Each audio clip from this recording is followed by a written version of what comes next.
මහත්තයා මේ වචනෙට ඇවුම්කන් දීලා ඒක සංසිඳව ගන්න නැතුව ඒකට ප්‍රතිචාර දක්වන්න ගිහිල්ලා ඊට වැඩියෙන් ප්‍රතිචාර දක්වන්න කියලා ගැටලු වෙන්නේ. මේ ඔක්කොමට තියෙන්නේ මනෝමය ගැටලු ගණනාවක් තිබෙන්නේ. අර මං කලින් කිව්වා වගේ ස්ට්‍රෙස් වීම නැත්නම් ආතතියකට පත්වීම, එහෙම නැත්නම් අවපීඩනයකට නැත්නම් විෂාදයේ තත්වයකට පත්වීම, ඇන්සයිටි කාන්සාව වගේ තත්වයකට පත්වීම, මේනියා වගේ තත්වයකට පත්වීම විවිධ මේ රෝගාබාධ එක්ක එන දේ අපිට හැම කෙනෙකුටම තියෙනවා පොඩි වශයෙන්. නැහැ කියන්න බෑ.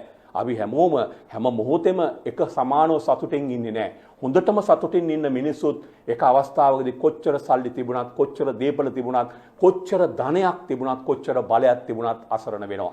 සුළු මොහොතයි යන්නේ. අපේ කයට අමාරුවක් නැත්නම් අසනීපයක් වෙනවට වඩා මොළයට අසනීපයක් වෙන්න සුළුම වෙලාවයි එන්නේ. තප්පර ගානයි. තප්පර ගානෙන් කෙනෙක් වෙනස් වෙන්න පුළුවන්. මිනිමරුවෙක් වෙන්න පුළුවන්. තප්පර ගානක් තුල බොහෝ දේ කරලා ජීවිතේ නැති වෙන තත්ත්වයට එන්න පුළුවන්.